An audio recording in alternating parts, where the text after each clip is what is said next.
Carb loading by athlete type. Hey everyone, I'm John Joe with J3U University. We elevate the physique coaching standard.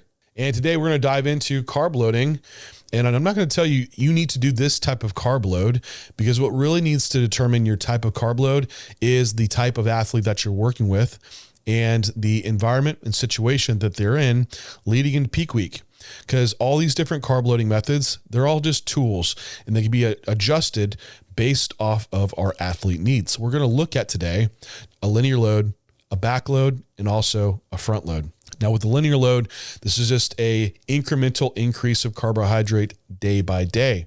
And the athlete type that really fits well into this criteria is, for one, someone that for one has been ready ahead. So you have them, they're skinned out, they got ready on time. This could be in that 7 to 10 day out period. And they're also not going to be very depleted. Because of this, you've already had the ability to raise up food to a degree. So you don't have a big hole dug that needing a lot of carbohydrate to fill in with. So we can raise them up to their maintenance level of carbohydrate calories. And then just day by day, we just slowly are increasing it across peak week until we find this look where sometime during the day, they could walk on stage with. Then the rest of the week, we just hold that diet the same. And every day is just kind of a rinse and repeat of what would be a show day. And show day, we already have our plan and it's predictive. The other one that's great for this is the athlete where you don't have a lot of data on and you haven't trialed some of the, what we call more aggressive carb loads that have less days to kind of determine the effect and make adjustments quickly. So with a linear load, it's great because every day kind of is the same. So it's easy for you to have one variable you're moving, which is carbohydrate, collect that data and make your decisions the next day on that. So if you have an athlete where you don't have a lot of information on, it could be considered a more conservative route to go. Another thing with a linear load is the athlete that doesn't have a lot of carbohydrate needs or is lower in muscularity. This isn't always the case because you have some guys that have plenty of muscularity and they still work very, very well with linear loads because it's predictive. And a lot of times it's the lack of predictability and the rolling of the dice is where people blow their peak weeks.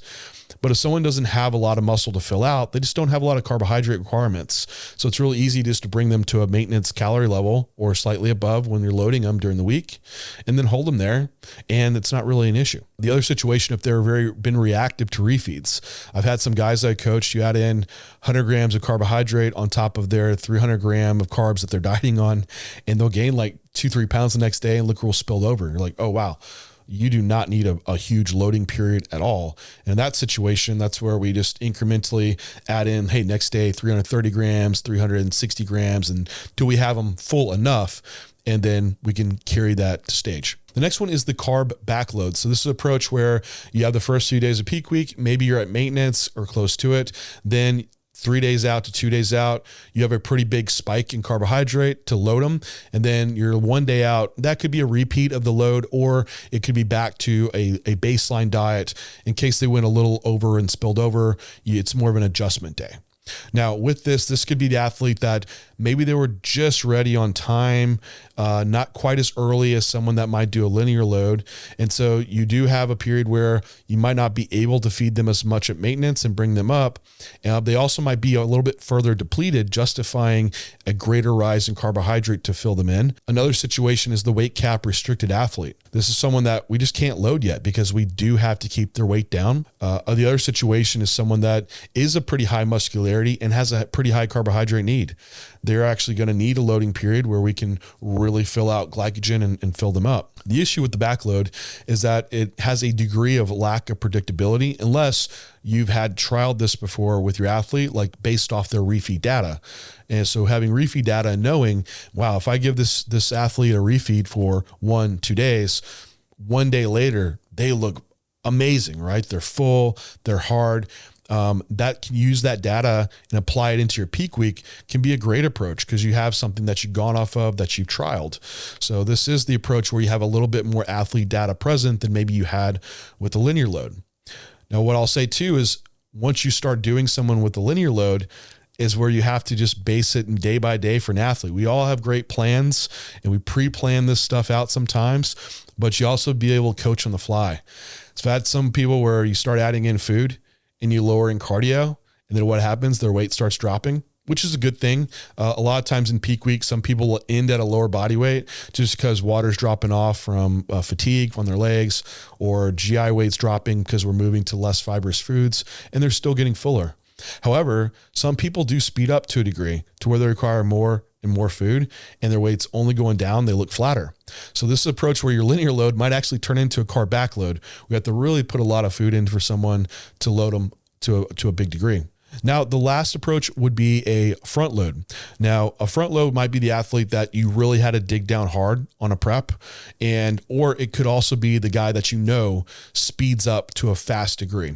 Now, why I'd say someone that had to dig down really hard is because they're going to have more depletion and likely a high amount of fatigue that you might not have enough time to pull off in the 5 to 6 days before leading to the show. So what you can do is like a huge carbohydrate increase, a loading day, earlier in peak week, 7 days out. This could even allow them to spill and having no cardio in place, just doing steps. And you'll see like, man, my legs are feeling lighter by the end of the day. They're getting fuller. And you can have a quick dissipation of that fatigue, where in these other cases where you have athletes that were ready on time, you've already been able to pull off some of that fatigue. So this is a good way to have a hard hit in fatigue drop. That's what a lot of peak week is, just managing and bringing down that fatigue. The other situation here is the athlete that just has really high food requirements. I've run peaks where we've done backloads, and by the second day of carbing someone up, they have their carb needs over 1,000 grams, and it's just completely unmanageable digestion wise, that you also need to consider being able to get on stage and control someone's waist. And their meals are just stacking on top of each other, and they feel like food's up to their throat. So in that approach, the better route would be to do a really big load early in the week. Then you can almost just run a maintenance diet into the show with maybe just a slight increase in carbs, like 2 days out, 1 day out, just to further fill them out if they even needed that. So that is part of the approach there. And then with consideration, that is the low GI tolerance. So even if someone doesn't have a high carbohydrate need, some people have just a really sensitive GI tract to trying to bring up a lot of food. So it might be better to hit that earlier in the week and then allow them just to be on a very much more stable kind of base diet leading into their show. So all these things, all these 3 different carbohydrate methods, they're tools to utilize, and you might do even a mix of both. I've done a mix even on myself where early in the week, before peak week, I'm like 9 days out, I had a big weight drop. I'm like, well, I need to fill this in. And so I end up doing a refeed day. And so technically that's a front load. And then I'm back up and I adjust my diet from baseline, so I'm not losing weight anymore. So I'm back up to a maintenance diet. And then I'm start doing a linear load in the show. And then 2 days out, I have a big weight drop, like fatigue drops off, I'm a little flatter. So I run another refeed day, a back load, and then back to a maintenance diet in the show. So there's this mix of approach. Like you can have these tentative plans and realize that these things, these loading methods, they're all tools, but ultimately with any of them, you're just trying to monitor this athlete's response of what you do the day before, what are you looking at in front of you, and what should you make for the diet for the day. Then close to the show, we just go meal by meal and adjusting them to find that best look of how much food, how much fluid should they be getting on stage with. And that's the visual and the body weight that I want to put out there. So that's what we're trying to do all peak week long. There's a lot more to peaking someone.